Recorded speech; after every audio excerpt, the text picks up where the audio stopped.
Just out of curiosity, what did your mom and dad do for a living? I'm the youngest of 18 children. Now ask me what they did for a living.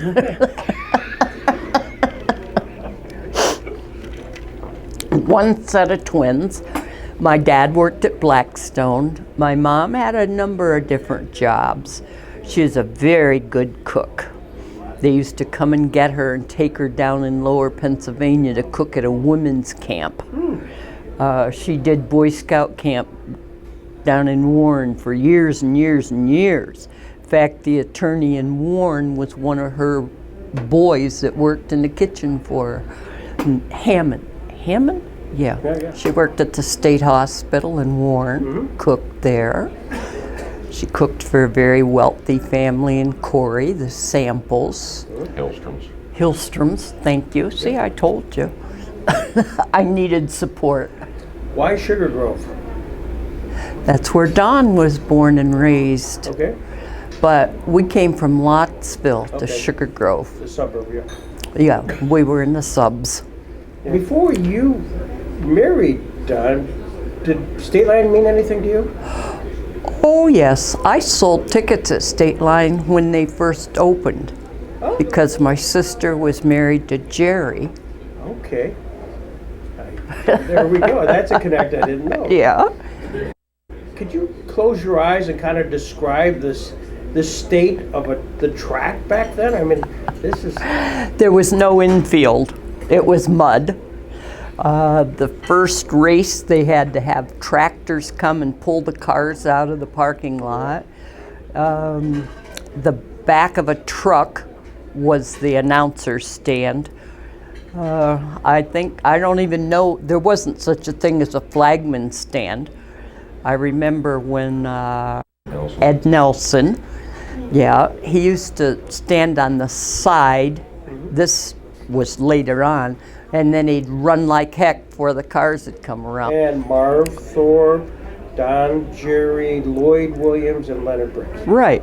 Did Don kind of reflect on how that all got together, the five of them?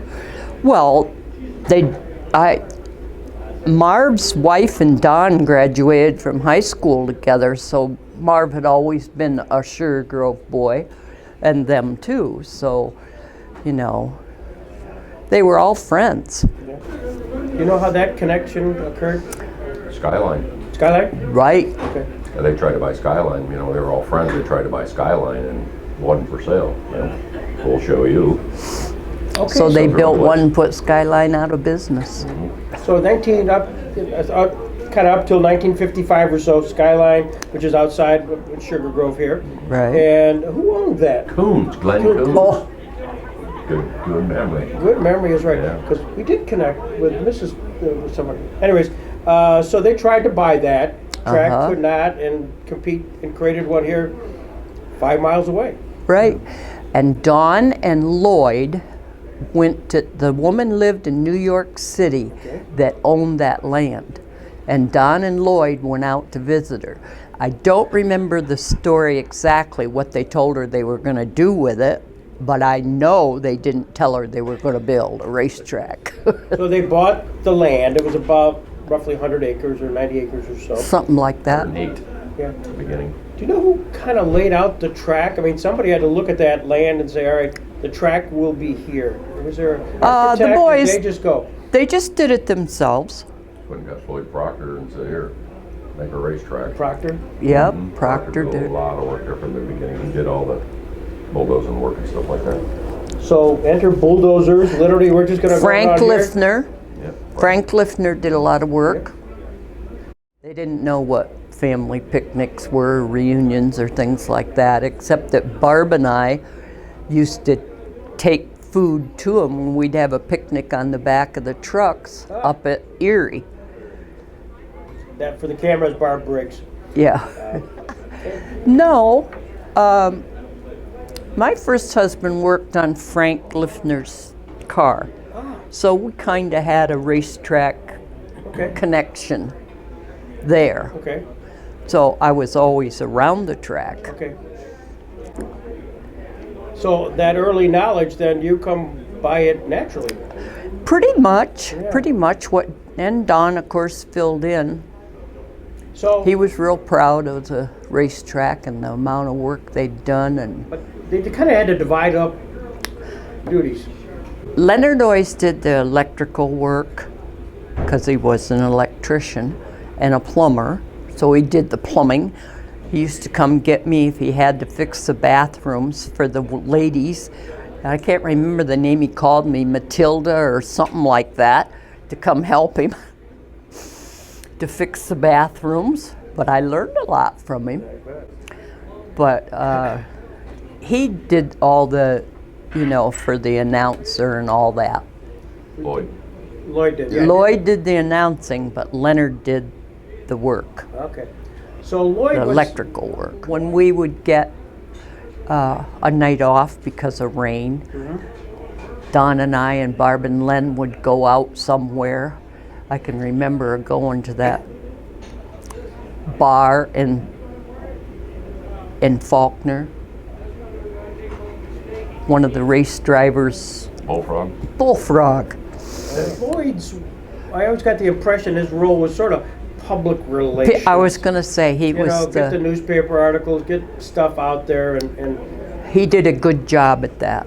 Lloyd was very good at what he did. And he had an announcer's voice, let's face it. We love that. Yeah. They're in the turn one, now in the turn two. We'll see if they all make it on the first lap. So as you know, they must make that first lap in order for the race to be on. In the lead right now is Kyle Van Arsdale in car number 66. They're now rounding the third, now the fourth turn. Up and front they are. It looks like they're all going to make it. The cars are looking heavy out of that fourth turn. They all make it. So your race is on. The race is down. It's one lap down now, and in the lead is Kyle Van Arsdale in the 66. Bob Sargent in the 25, the 22nd. John Feely in the 16-3rd as they come into turn number 4. In the 15, John Doe in the 51. On Phil Ballard, but in number 2 spot. It's first down, both first. But about a quarter lap behind Ballard, but in number 2 spot is John Feely in 15. John Doe in the 51. Here we are in the third day. The winner. First down, from the bottom of it. Now for second place, here we are in the third spot. It might be fourth for second. It is John Feely. Third, John Doe in fourth, Marty Reuter. Jerry and Don took care of the track. okay. That and everything else, but they always graded. Jerry graded the track. Don drove the big truck, trying to run it in. And then sometimes I helped them rake the rocks off. Early on, Marv sold out his interest. Was there a reason for that? Personally, I think Marv was scared that it wasn't going to really do good. And he was kind of early on the flagman, wasn't he? I mean, it seems Oh, to me yeah. he was the first. Right, That he was his was. kind of. What was the buzz in, Sugar Grove? They had this brand new Stateline Speedway.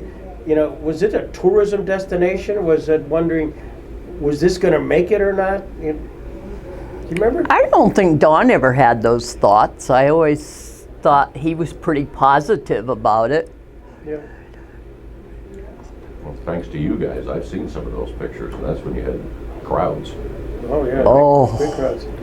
Big crowds.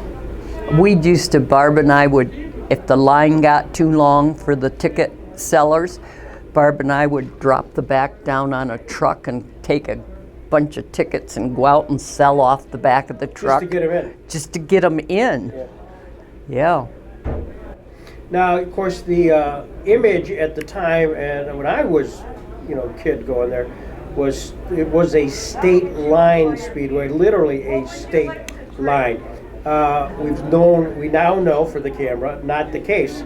But why did you have that, at least illusion that it was just right through? One side was Pennsylvania, one side was New York. Well, we had hoped that we sold beer on the New York State side, and we were always hoping that the ones who wanted to drink to excess or whatever, kind of stayed on that side of the track, and families were on the Pennsylvania side of the track. We knew that wasn't true, but it worked for a long time. Racers, drivers who were personalities. Can you remember a few that kind of caught your attention? I worked the pit gate. Right. I knew those guys, some of them by their name, some just by their face. But yeah, I saw them 2 nights a week and still have a connection with some of them. Of course, I graduated from high school with Ron Blackmer, so I always knew him. Dave Turner was one of the nicest guys that ever came through the pit. Always just a nice guy, always a smile. Then he started winning. I couldn't believe that his cowboy hat still fit his head.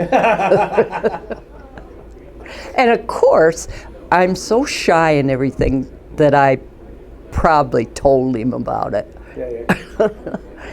I remember Bobby Snars got mad at me, didn't talk to me the rest of the year, because one night I pulled a, I want to see your pit pass. Wow. You know, they bought their pit passes, but Bobby got really mad. I said, Bobby, I know you have one, but I want to see it. He got all red in the face like he always did. He had to go back in the line and get it from the guy that he gave it to. And that's what I was trying to, that's what I was trying to, once in a while I'd pull that where I don't care who you are, I want to see your pit pass tonight. Jimmy Scott. Oh, I love Jimmy. There you go. Yes, Jim was one of the nicest. I roller skated with Jimmy. Did you? Oh yes, back when I was in high school in the 50s, the late 50s. Yeah. Yeah, so I've known Jim a long time. Squirt Johns, did your paths cross? Oh, love Squirt Johns. Yeah. Loved him.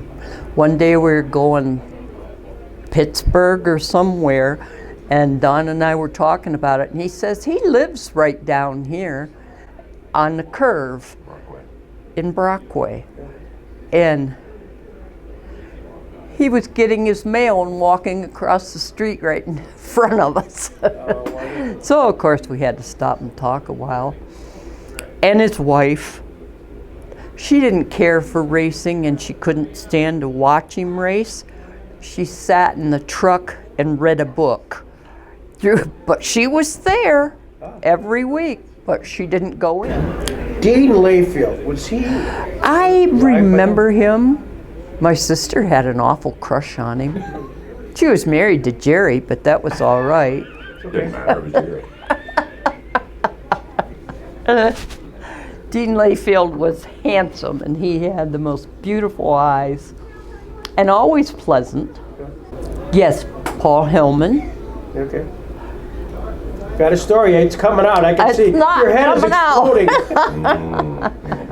Come on. He used to try to get me to go out with him, but I was already dating Don, and that just loved his mom and dad. They owned the store here in town. Oh, okay. And I pushed Tom when he was little in his little walker and go up and visit with his mother at least every other day. He used to come in when he needed a handout. The races were over. Was there collegiality among the racers where they just kind of hang and the beer would roll out in the cases or whatever?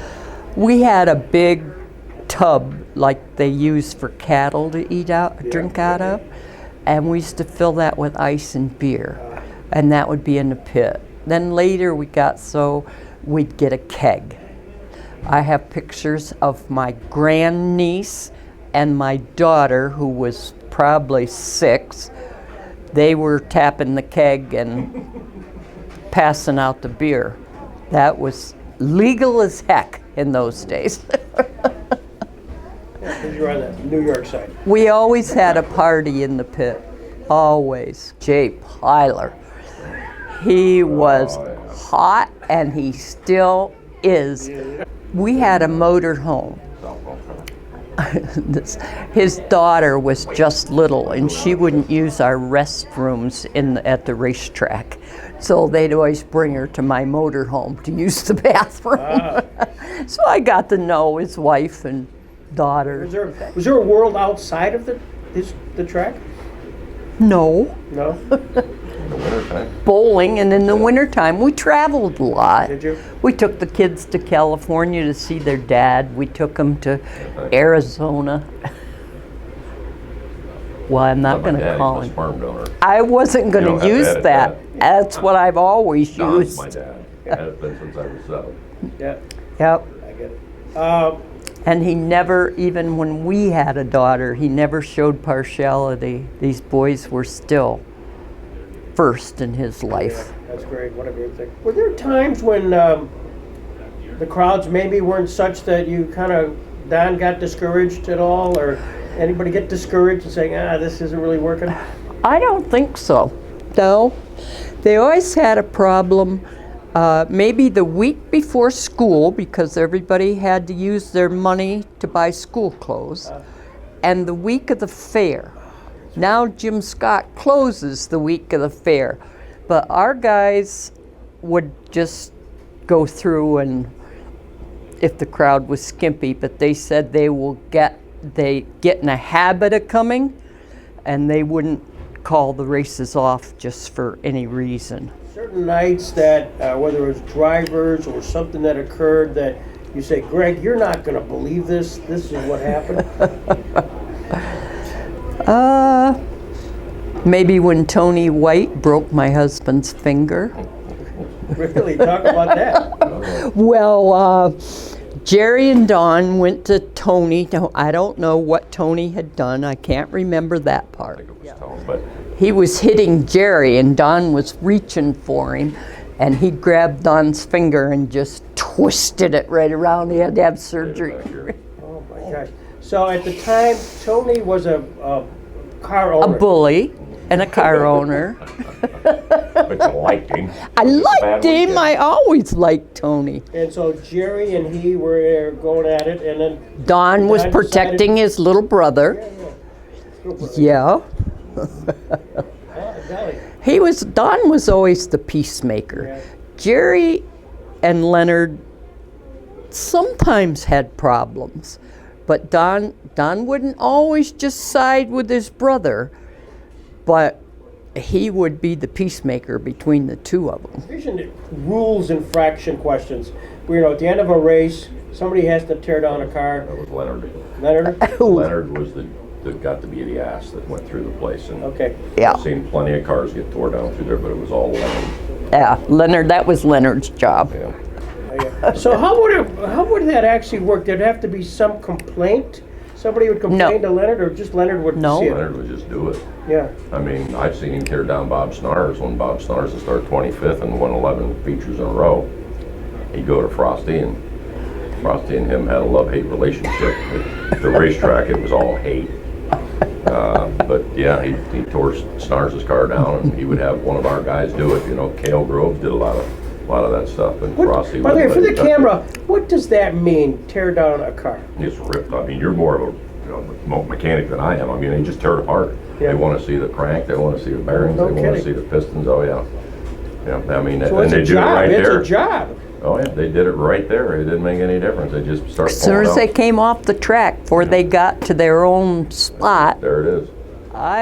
one night we had probably 25 teenage boys were between the ticket booth and around the concession stand that were going to have a rumble. Someone called me, hollered, and I went in and I went right in the middle of them. Sergeant Sal. Sergeant Sal, and I told him, do you have tickets to see this race? Get them out, I want to see them right now. And they're all scrambling for their tickets. I said, if you have a ticket to see the race, you get up in the stands and watch it. If you don't have a ticket, you get outside the gate. And they walked away just with their tail between their legs. I could have been hamburger. You had a lot of people who were protecting him. Kenny Gibbons. Oh, Kenny Gibbons. I love always Kenny around, Gibbons. Always snuck under the fence. You could tell where he snuck in because he had Leonard would pour grease from the old fryers. And Kenny would come in and he'd be full of grease and you just know he didn't pay. So what are you going to do? But he always took care of my mom. I love Kenny. What was his I job? would- I mean, was he just a kind of a... Kenny was just somebody that went to the No races. job, no nothing. Edit, the only black fella probably that came to Stateline and Erie Speedway, but he For a loved long my time. mother and he took care of her. Nobody got to touch Sal. Sergeant Sal, and that was her name. Cale Groves and, Yeah, Kale made sure you were good. yeah. Certain drivers or even owners of drivers who had reputations for having a short trigger. Les Lyons. Is that Les Lyons. Les Lyons? Les and Gary. Okay, I don't Oh. know. Sugar Grove boys, number 4. Jed Lyons. Yeah. I Jed grew up with worked him. for us for a Yeah, long time. Les worked for you for a long time. Yeah. And Jed built the race cars. He was the dad, and I saw him take after Les one day down on Race Street just before Craig Briggs's garage. Take after him with about a 6-foot piece of rebar. And if Les was a football player, I played football in the school when he ran, and Jed would have caught him. He'd hit him with it. But if you touched Les's car, it was game on. There's going to be a fight, and he's going to win. It's just that simple. I just loved him. And we used to roller skate together at Evans you and Skateline. Yeah. His wife too, but I used to skate with him too. He skated all winter so he'd keep his belly off so that he could fit in his suit for racing. And he had a brother named Bud. Bud was older. Okay. I didn't really know Bud like I knew Fuddy, as we called him. At some point, you had Stateline, of course. There was a decision made to have a track outside of Erie's. Right. What was the basis of that? It was because Jerry and Don thought that our guys needed another night of racing. They weren't going to keep building cars to race one night a week, and if they didn't race for us, they would go somewhere else, and then maybe they would stay there. Okay. So that was why Erie came into being. So they found a place outside of Erie and built it.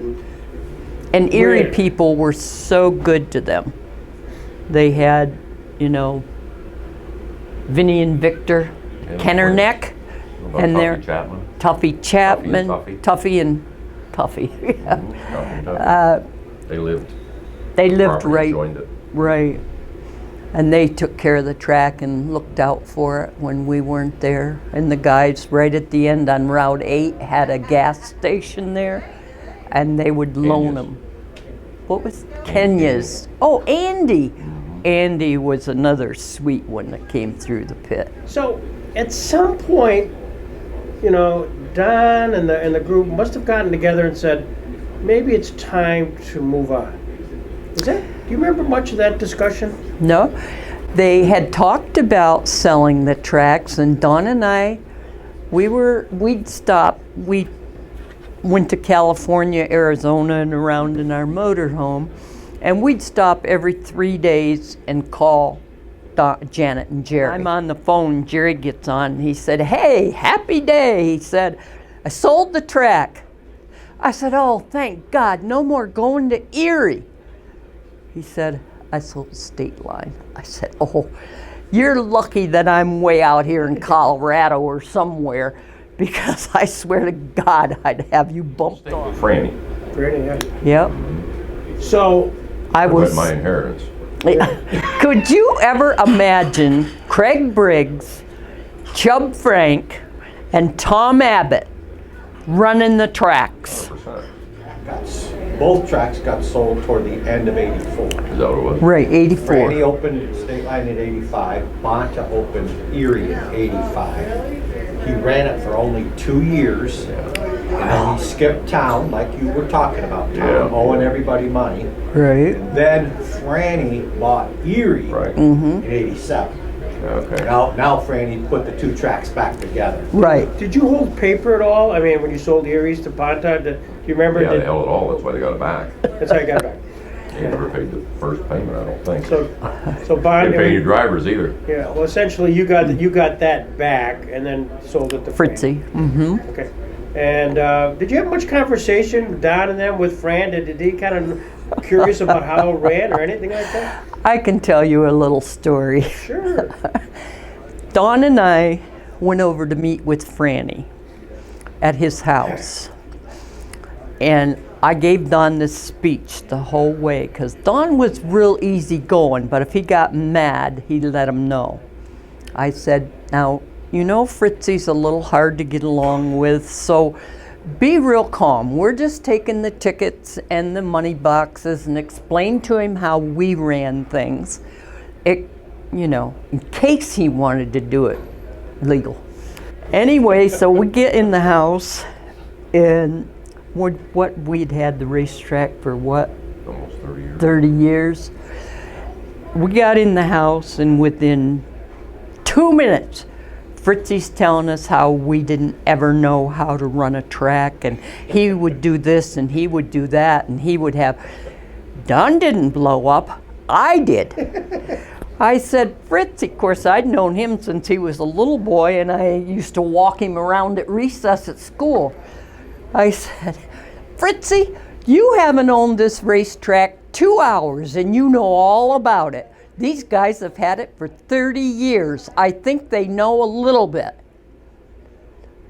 So we didn't stay an awful long time after that. But then his wife, I really liked Lynn, and she asked me if I would come up the first night and show, be there with her with the money and how we did it and everything. So there's a little room down from the announcer's stand. So we're in there, and people are bringing the money boxes in, and she's just tipping them upside down on the table. So they did it in the junkyard. So all together. All together. And then she had to go do something and left me there. And I'm thinking, oh my God, I know how Fritzy can be. I mean, I wouldn't touch a dime that wasn't mine.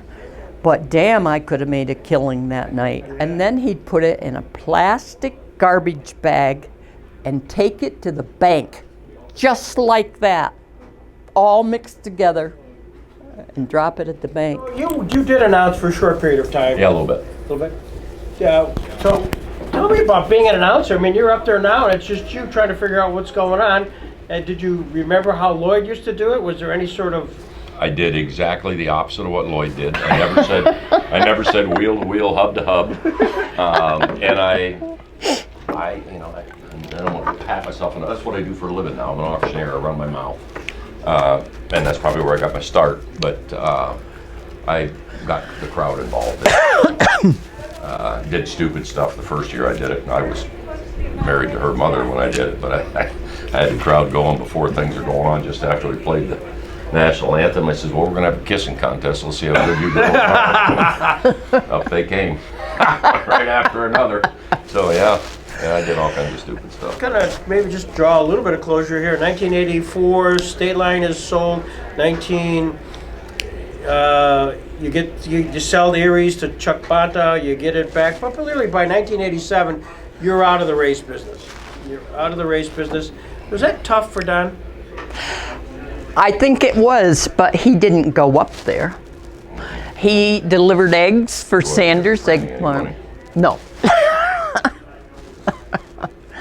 And then he worked at the Bucket Tendon Bar. Was it 55 or 52 when they sold the place? Oh, God, I can't 52 remember. or 55. And, the whole retirement thing wasn't going to work with him. And John Sanders talked him into delivering eggs, so he drove the egg truck for a while. To Erie and then Chris talked him into kind of bar at the Bucket and had his afternoon crowd. But yeah, he was, it's the whole thing when you build it and then it's gone. I think it worked on him and Jerry both. of course, Jerry was still working up there. Yeah. At least he had some It worked in. on me. I mean, I really legitimately in my little pea brain thought that someday that was going to be mine. But I think it really bothered my dad. When Len, did he likewise kind of walk away from it? Remember? Yes. He had a few rentals, and he had some other He was very businesses. involved in Craig Yes. racing. Racing. Okay, Craig was the first one to ever have a 6-cylinder late model. and Leonard was the money behind that, and what was his name that built the Ford Motors from Jamestown? Dave Christo. Dave Christo. They put them things together, and so Leonard stayed busy in the racing part of it. During your time of ownership, did you ever bring in any of the NASCAR people? Was that? Oh, yes. What was that like? I mean, I just tried. We had, you have a picture of you and I got them all. Bobby Allenson. Yeah, I offered him a beer up to Erie. I was announcing in Erie, and I think he raced Chubb's car that night. Chubb's, Barton's, somebody's, I don't know, they were all boring cars. Maybe it was Barton's car. Carrie or Gant, Harry Gant. Harry Grant. Harry Gant, because they always said Harry Gant can't. Yeah, well, he can't. He He was ran. also a wheelman. But anyway, I also won last night, or that night, and he came up so I could interview him. And of course, I was drinking beer, and I had everything but a Miller High Life. And he wouldn't drink it. He says, if I get caught drinking that thing, I'm going to lose my sponsorship. But he says, when we're done talking. So then all of a sudden he liked Budweiser. But that was after. But yeah, they had them all up there. Yeah. Rodney Combs, tons of them. So you had that situation. They didn't bring their cars. They just, the drivers showed. And how did you convince the owners of the cars? There was no convincing. They just were all thrilled to have right. celebrity drivers. Absolutely. Yeah. And So it was good. Chubb was the only one that really kind of balked at it, and Jerry made him. Chubb wasn't didn't want anybody touching his cars, you know. But he was. Carrie Chubb Gant was quite can't. the wheelman at that time, you know. Chubb doesn't want anybody messing anything up. Well, Tom, you're in the business, you're in the auctioneer business, but what was that legacy? I mean, you got a taste of it through Don and your mom. What's the legacy for you? The legacy for me is just to watch the rest of them do it, I guess. I mean, I smartened up. I've worked for myself. I've done this for going on 40 years now. Oh my gosh. And I just started a new company. I bought out Todd Briggs, one of the Briggses. I bought my cousins and I, hence the name family, bought out Todd Briggs, who started Cummings and Briggs Auctioneers in 1971, I believe it was. And we just kind of took it from there. And so, but the racing thing, yeah, we got pretty good at that old Triple States family auctions. Yeah, we're getting out there pretty good. But Phone number 814-724-9944. free pens. There's a lot of them here. But yeah, the racing thing for me, I don't know. I mean, I was young, got married at 19, had my kiddos, and you know, I just knew that you know, racing a spectator or a hooligan at that time or something like that wasn't going to put food on the table.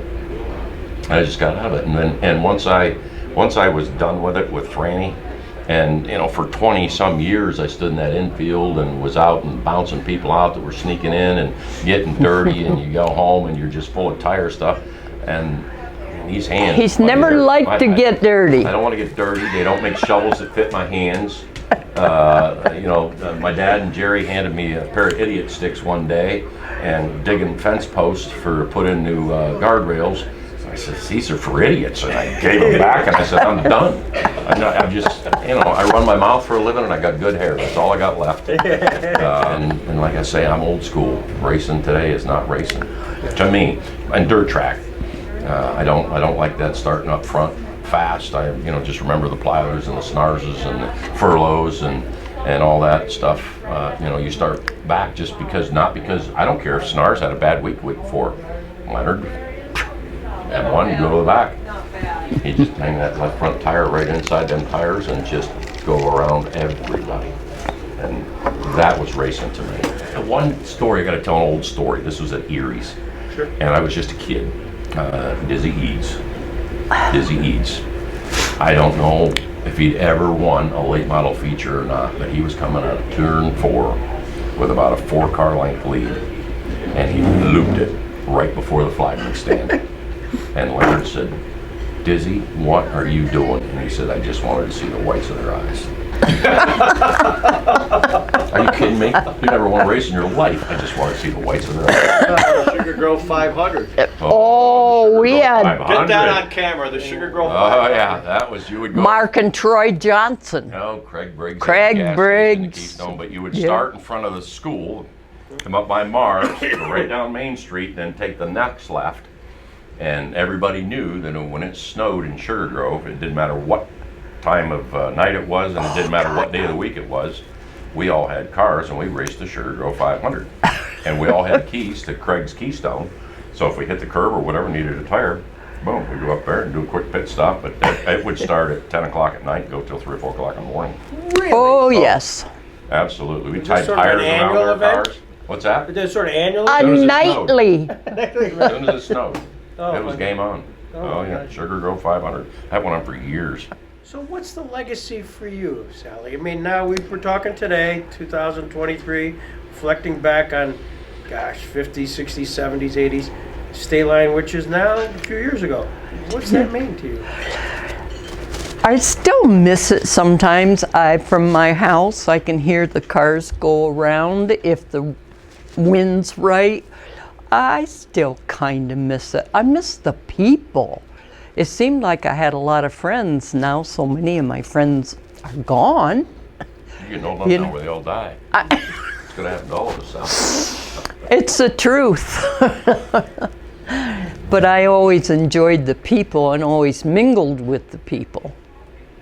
Wow. That's wonderful.